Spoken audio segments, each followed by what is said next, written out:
I ran to grow the economy from the middle out, the bottom up, and not the top down. And I know when I grew up, my dad's kitchen table, not a whole lot trickled down economics into my kitchen table for my dad. That's why I wanted to come here today and lay out the next part of my economic plan.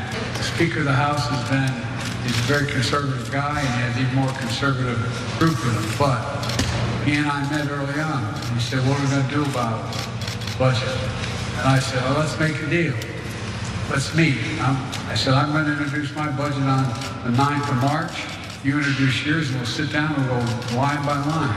And we'll go through it, see what we can agree on and what we disagree on, and then fight it out in the Congress.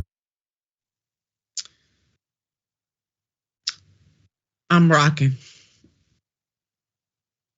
First, those negotiations that the president is promising is with GOP. It's definitely not gonna happen. They're not gonna negotiate in good faith, and the president already knows that because he done served with them jokers for years, for decades. He knows it. As a matter of fact, he was the vice president under the first black president, and they determined from day one they was gonna try to make him a one-term president. So he knows who he's dealing with, who we fooling. These fools ain't changed. Put up this headline: Biden will release dead on arrival budget. You got that sugar right. I mean, that headline is dead. Biden will release dead on arrival budget. Pick and fight with GOP. Right? I mean, it's not going to pass, simply put. This budget is nothing more than political theater. Again, the American people deserve more than that. And here's some of what's in the budget, because I know y'all want to know. You're itching to know. We're going to give it to you. President Biden's 2024 budget, 25% minimum tax on all the income of the wealthiest 0.01% of Americans, increase the corporate tax rate from 21% to 28%, raise the top tax rate to 39.6% from 37%, restore the child tax credit, provide the US Department of Defense with a 3.2% increase in funding over 2023 levels. Go ahead and put the mayor up, team, because we about to get right all up in this. And if y'all can put that graphic up, but us up together, I would love it. But if you can't, that is okay. Mayor, the only thing they're gonna agree on is increasing that military budget. That's the only thing they are going to agree on. You got Senator Joe Manchin from West Virginia, one of the poorest states in the union. He stood in the way of expanding that child tax credit, along with some other fools who were standing behind him. This budget is, as that headline said, dead on arrival. And people already know what I'm gonna say. And Mayor, you probably already know what I'm gonna say too. They should have done this in the 117th Congress. Absolutely. Not only should they have done it in the 170th Congress, they should have a budget that's more humane. This budget does not speak to the problems that's ailing America. These increases, this large military budget increases that this president is asking for is absolutely disgusting. And it flies in the face of all of Americans can be unhomeless. We could eradicate homeless in 12 years if we spend $8.1 billion each year. That's not my number. That came from studies from two nonprofits that focus on at City Lab. $97 billion can eradicate homeless completely in this country. That's not our priority. Our priority is to give the military industrial complex more money. It is to continue to act like we are really coming after the ultra wealthy by taxing the 0.01% of the most wealthy. Them ain't the only people that should be taxed more. There's a lot more people that should be taxed more at that bracket, in that range. It is absolutely disgusting to continue to ask the poorest Americans to pay most.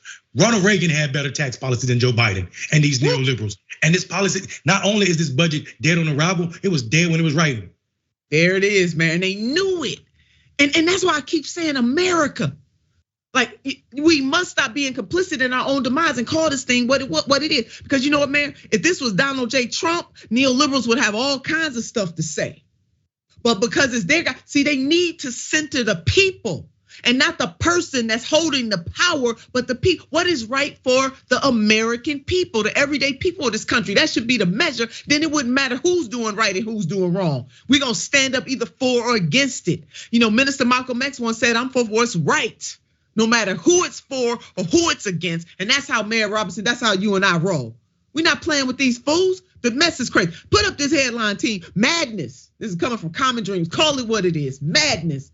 Biden requests record $886 billion in the military budget. Meanwhile, in the hoods where people are misunderstood, 63% of Americans are living paycheck to paycheck. Good God Almighty. We couldn't even get the Norfolk Sutherland fool of a CEO to say that he would give those people who are working, making sure that we're running, making sure that this economy doesn't stop. Couldn't even guarantee them some damn sick days. There is something immoral. Okay, this is past. It is immoral what is happening in this country. You know, and we're not gonna sit back here on Unbossed and be cool, calm, and collected while this foolishness and mayhem is taking place. To quote Amy Villela from the great state of Nevada. Is Biden trying to be the Michael Jordan of military budgets? Because that's the wrong record to break. Don't even do it, Mr. President. Ooh, Sachi, you did that one. I know you remember this from December of 2022. Go ahead and put up this headline, team. Y'all rolling with me real swift. Record 858 billion military spending bill passes the Senate. This is the only daggone thing that they know how to do in a bipartisan way, but it's not just the military. Look at this breakdown from Steven Simler on Twitter. Steven breaks it on down. Biden, a budget is a statement of values. That's what the man said. Biden's FY 2024 budget proposal, $1.1 trillion for military and law enforcement programs. You hear it here, folks. Steven, you did that. You didn't even take a whole lot of words. You took the president's words, what he said, and you put it up. It's a statement of values. America, this is what the president values. You hear me? And it doesn't matter if it's Biden or Trump or Obama. If they putting up a budget like this and people suffering like this, it's wrong all day long. 365 days of the year, twice on Sundays. Oh, good God. So the mayor and I about to go deep into this military budget. Now, Robert Weissman, president of Public Citizen, tweeted this. Spending $886 billion on the Pentagon, a number which Congress will almost surely increase, makes the US weaker, not stronger. You better say that.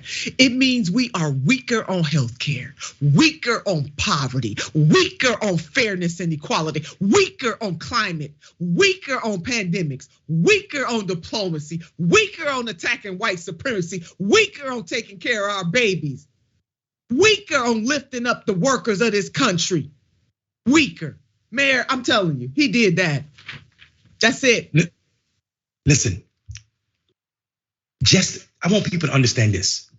Just in last year's budget, contractors, military contractors, this is not the government, contractors got over $900 million. $900 million to this industry that we have no oversight over. Half of that money are people who contract with the Pentagon, right? And then the rest of them are people like Lockheed Martin. Lockheed Martin got 72 million by itself in 1 year. Come on, man. Come on. Military budgets are absolutely disgusting, and they don't speak to the characteristic of a country unless they do. And then it goes back to what you said earlier about 60+% of Americans living paycheck to paycheck. Maybe poverty is American standards. Maybe that is American. As American as apple pie. It is as American as apple pie at this point. Now they can prove us wrong. I would love for them to prove us wrong.